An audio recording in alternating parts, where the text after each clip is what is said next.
안녕하세요. 3월 5일 KB 리서치 모닝 미팅 시작하겠습니다. 먼저 전일 증시 동향입니다. 임정은 의원입니다. 안녕하세요. 시황팀 임정은입니다. 전일 국내 증시 먼저 정리하겠습니다. 어제 국내 증시는 방향성이 부재한 가운데 숨고르기가 진행됐습니다. 트럼프 관세 공포에도 코스피는 약보합으로 마감했습니다. 트럼프 대통령이 예고한 대로 미국 현지 시간 4일 자정을 기준으로 캐나다와 멕시코에 대한 25% 관세가 발효되었고, 중국에 대해서도 지난달 10%에 이은 추가 10%의 관세가 부과됐습니다. 이에 대해 캐나다와 중국은 보복 관세로 대응했으며 멕시코도 같은 방식의 대응을 예고했습니다. 더불어 중국 상무부는 미국 기업 15개를 수출 통제 대상으로, 그리고 10개를 블랙리스트에 추가했습니다. 업종별로는 방산과 조선주가 강세를 보인 반면 2차 전지와 미디어 엔터, 반도체주가 약세를 보였습니다. 외국인과 기관이 코스피를 순매도했지만 규모는 제한적이었습니다. 다음 해외 증시입니다.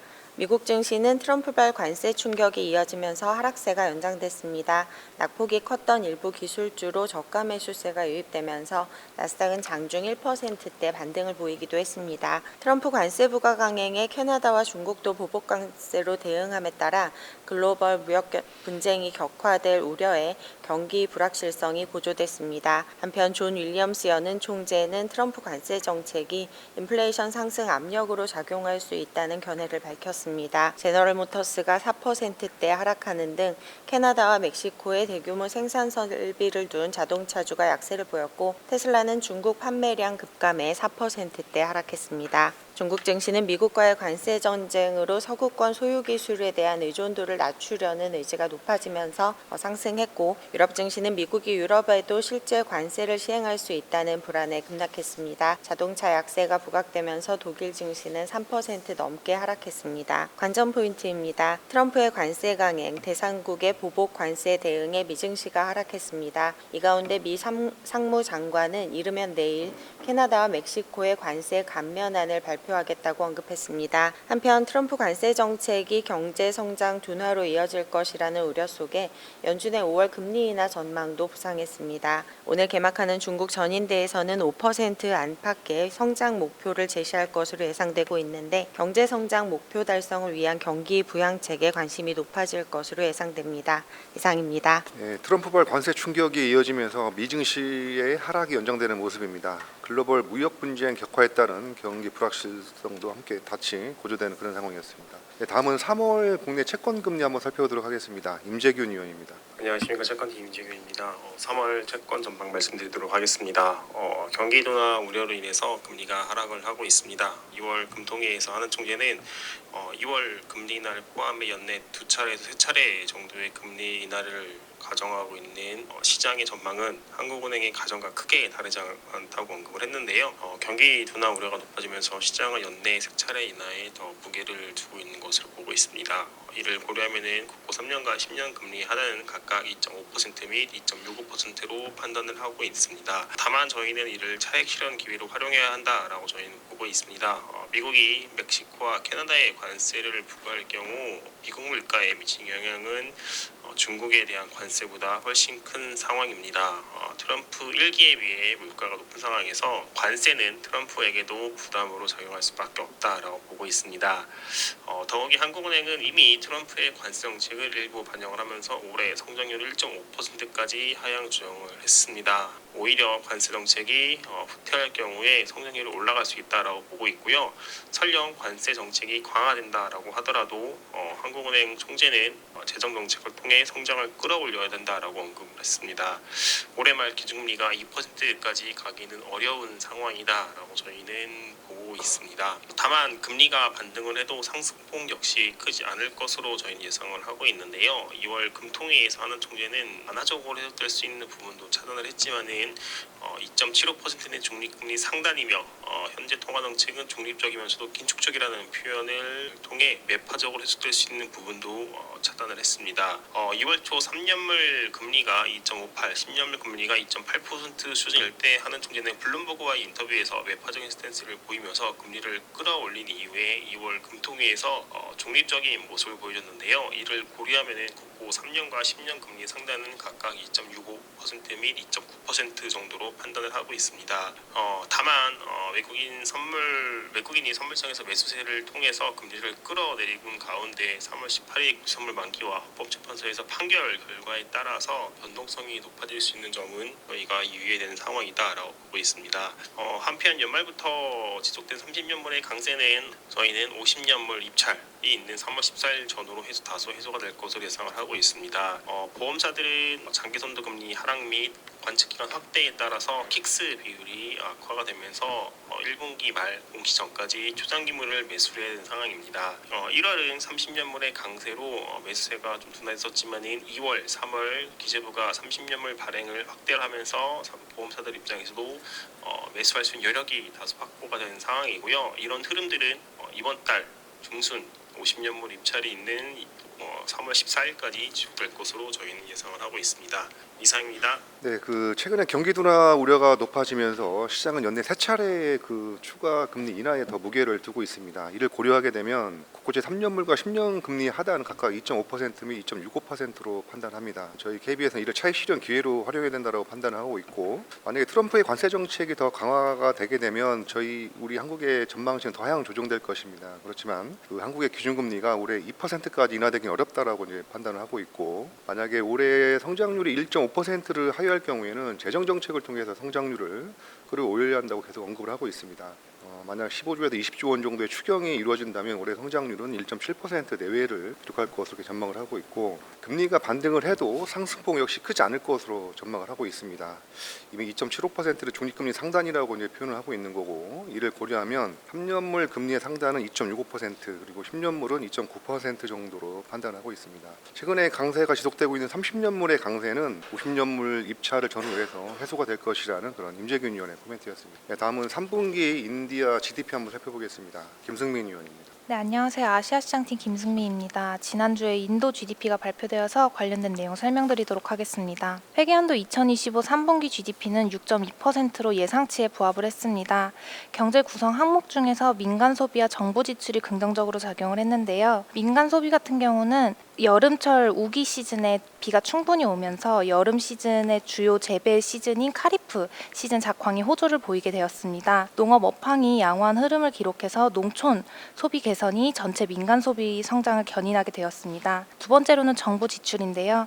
정부 지출은 2024년에 총선으로 인해서 재정 지출 집행 속도가 둔화되었지만 10월부터 플러스 전환되었습니다. 4분기에도 집행 속도는 가속화되면서 경제 성장에 긍정적인 영향을 미칠 전망입니다. 아쉬운 점은 순수출과 투자 부분이었습니다. 순수출 같은 경우는 무역 적자 규모가 전분기 대비해서는 개선이 되기는 했지만 수입 증가율이 3분기 연속 역성장을 기록했습니다. 결국 수익 감소로 인해서 무역 적자 규모가 축소가 되었고, 이는 도시 지역의 소비 부진과 기업 투자 감소 때문으로 보입니다. 마지막으로는 투자 부분입니다. 투자 부분은 높은 금리와 중국산 저가 상품 유입으로 3분기 연속 하락세를 보였습니다. 현재 인도 경제에는 세 가지의 리스크 요인이 있습니다. 무역 불확실성과 도시 소비 심리 부진, 기업의 투자 감소입니다. 이에 따라서 인도 정부는 수출 국가 다변화와 내수 경기 회복에 집중을 하고 있는데, 인도는 미국뿐만 아니라 EU, 영국, 카타르 등과 무역 협정을 논의 중인데, 이는 수출 불확실성을 상쇄하는 수준에 그칠 것으로 보고 있습니다. 따라서 내수 경기 활성화 정책이 매우 중요한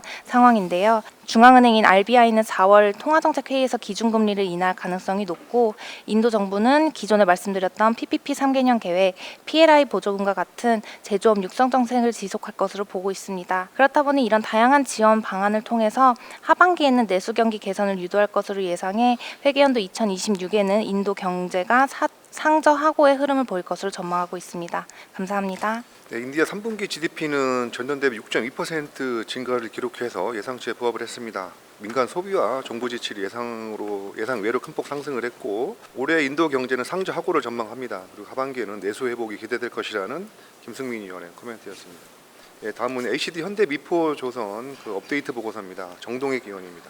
안녕하세요. 조선기업종 담당 정동익입니다. 현대 미포의 목표 주가를 14만 원으로 하향 조정하겠습니다. 다만 최근에 주가가 많이 하락해서 목표 주가 하향 조정에도 불구하고 상승 여력이 충분해서 투자 의견은 기존의 매수를 유지하겠습니다. 현대 미포의 주가는 작년 말 대비해서 거의 20% 가까이 하락을 했는데요. 주요 조선사 중에서는 유일하게 마이너스 수익률을 기록 중입니다.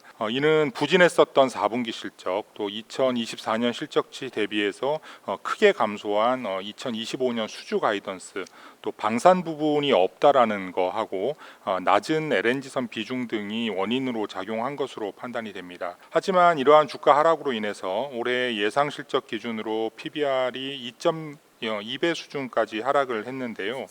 이는 주요 상장사 중에서 주요 상장 조선사 중에서 가장 낮은 수준입니다. 지금은 시장의 관심에서 다소 벗어나 있지만 낙폭 과대와 상대적인 밸류에이션 메리트가 주가 반등을 이끌 수 있을 것으로 기대합니다. 2023년에는 영업이익률이 마이너스 3.8%였는데요.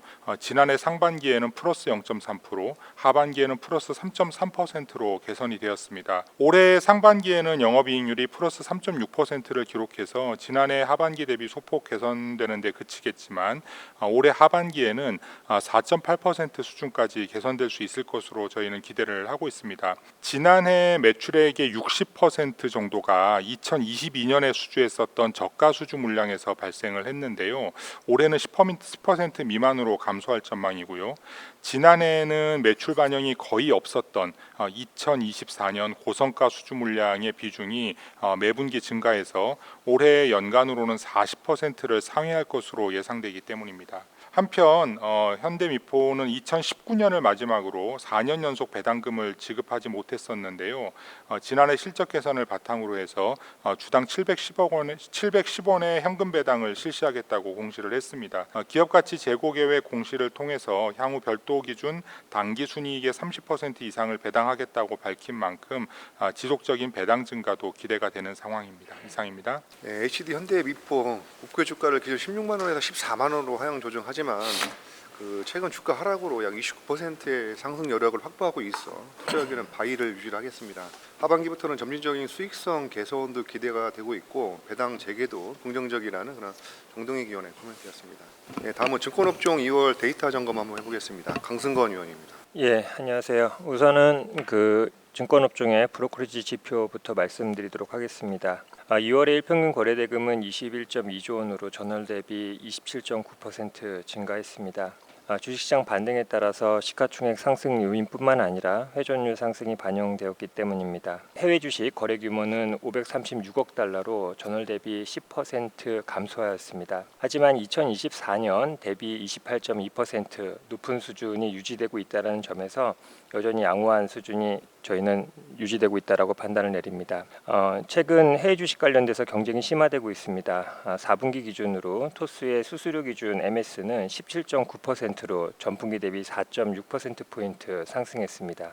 미래에셋을 비롯한 대부분의 대형사들의 점유율이 하락한 가운데 키움증권만 0.6%포인트 상승하면서 점유율 방어에 성공했다라고 판단을 내립니다. 2월 주식시장의 반등으로 인해서 국내 시장의 거래대금이 빠르게 회복되었고 해외 주식 거래가 유지되고 있다는 점에서 여전히 증권사의 브로커리지 영업 환경은 양호한 수준으로 평가를 하고 특히 국내 시장의 연동성이 약화되고 있다는 점은 긍정적으로 평가합니다. 2월 말 국고채 1년물과 3년물 금리는 각각 2.61%와 2.56%로 전월 말 대비 하락하였습니다. 1월 하락폭을 감안하면 1분기에만 9.7bp, 3.5bp 하락한 수준입니다. 여전체 금리 역시 하락하였고 국채와의 스프레드 축소를 감안할 때 증권사들의 1분기 채권 평가이익은 양호한 수준을 실현할 것으로 전망이 됩니다. 2월 ELS 조기 상한은 1.1조 원으로 전월 대비 큰 폭으로 증가했지만 2023년, 2024년 대비 크게 감소한 수준으로 실적에 미치는 영향은 매우 제한적일 것으로 판단을 내립니다. 1분기 증권업종 실적은 계절적으로 양호한 흐름을 보여왔습니다. 1월 효과로 대표되는 연초 주식시장 강세, 그리고 투자유가증권으로부터 유입되는 배당 분배금 효과, 그리고 PF 충당금이나 비시가성 자산 재평가 영향에서 상대적으로 자유로운 분기라는 점 때문입니다. 이번 분기에는 양호한 해외 주식 수수료와 우수한 채권 평가 이익이 실적 개선에 도움이 될 것으로 생각을 하고 있습니다. 향후 정치적 불확실성이 완화된다면 경기 회복을 위한 재정 정책뿐만 아니라 주식시장 회복을 위한 정책 또한 기대된다는 점, 또한 수신 기반 확대가 기대되는 발행어음 IMA 추가 인가가 예상된다는 점에서 증권업종에 대한 포지티브 의견을 유지합니다. 증권업종은 1분기에 우선 채권 평가 이익과 거래대금 회복의 영향으로 양호한 실적이 예상이 됩니다. 향후에 정치적 불확실성이 완화가 된다면 경기 회복을 위한 재정 정책뿐만 아니라 주식시장 회복을 위한 정책이 기대되고 있습니다. 그리고 발행어음 추가 인가가 예상되는 점에서 증권업종에 대한 포지티브 의견을 유지하도록 하겠습니다. 자세한 내용은 레포트를 참조 부탁드립니다. 다음은 현대차그룹 2월 판매 속보 동향 살펴보겠습니다. 강성진 의원입니다. 안녕하세요. 자동차 담당 강성진입니다. 2월달 현대차그룹 판매에 대해서 말씀드리겠습니다. 현대차그룹 판매의 전년 동기 대비 판매 증가율은 3.2%. 현대차는 32.2만 대를 팔아서 1년 대비 2.1% 늘었고 저희 예상을 1.2% 상회했으며 기아는 25.4만 대를 팔아서 1년 대비 4.5% 늘었고 저희 예상치도 4.5% 상회했습니다.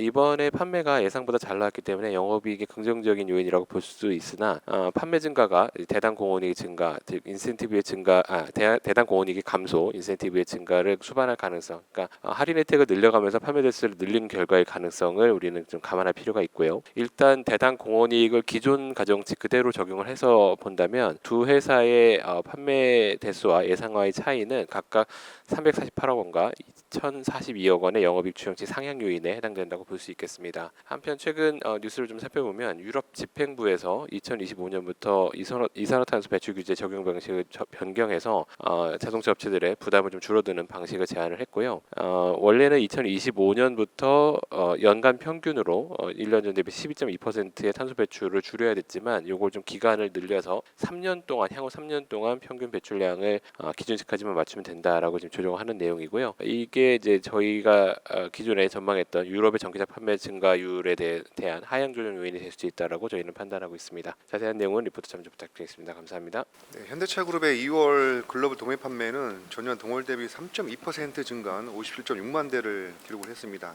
예상을 상회한 2월 판매 실적을 감안해 보면 양사 영업이익의 긍정적 요인으로 작용할 것으로 판단이 됩니다. 그렇지만 할인 요인이 인센티브 증가 등을 수반할 가능성도 있다는 그런 내용을 한번 점검해 봤습니다. 자세한 내용은 레포트 참조 부탁드립니다. 네, 다음은 스마트폰 1월 판매 동향입니다. 이창민 의원입니다. ITNS 이창민입니다. 1월 글로벌 스마트폰 판매량 전년 동월 대비 5.3% 증가를 했는데요.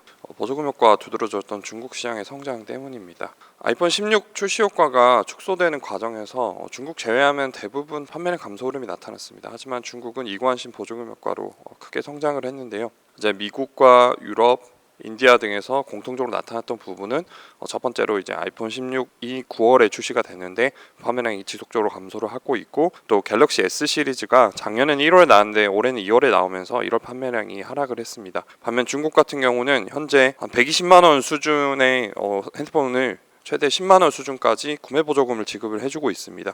이런 부분 때문에 중국 로컬 업체들의 수요가 폭발적으로 좀 증가를 했는데요. 전년 동월 대비 23% 판매량이 개선됐습니다. 보조금 지급이 종료된 시점 미정이지만 향후에 이제 지급이 종료가 되면은 당연히 판매량 감소할 것으로 추정이 됩니다. 다만 이제 경기 부양 의지를 피력을 하고 있는 중국 정부가 단기에 이런 보조금 지급을 중단할 가능성은 제한적일 것으로 추측을 하고 있고 따라서 당분간 로컬 업체 중심으로 중국 스마트폰 시장 수요 강세 흐름 지속될 것으로 예상합니다. 지난 2월 28일에 애플이 아이폰 16e를 출시를 했는데 시장 반응은 미적지근합니다. KB증권은 흥행 가능성 낮을 것으로 전망을 하고 있고요. 애플 인텔리전스를 중저가 폰에 최초로 탑재를 한 게 주목을 받았지만 딱 그게 전부인 분위기입니다. 우선 출고가가 전작 대비 40% 인상이 되었고요. 그 외에 노치 디스플레이, 싱글 카메라, 맥세프 비전 등 많은 단점이 지적되고 있어서 흥행 기대하기 어려울 것으로 전망하고 있습니다. IT 부품업종 삼성전기 탑픽권점 유지하도록 하겠습니다. AI와 중국 동시 수혜가 가능할 것으로 전망을 하고 있기 때문입니다. 자세한 내용은 리포트 참고해 주시기 바랍니다. 감사합니다. 보조금 효과에 힘입어서 중국 시장이 크게 성장을 했습니다. 반면에 지난 2월 28일 출시된 보급형 스마트폰 아이폰 16이 출시가 됐지만 시장 반응은 그게 뜨겁지 않은 상황이었고요. IT 부품 탑픽으로 삼성 전기를 유지하겠습니다. IT 섹터의 주요 화두인 AI와 중국 두 가지 테마의 수혜를 모두 볼 수 있는 기업이라는 그런 근거입니다. 자세한 내용은 레포트를 참조 부탁드립니다.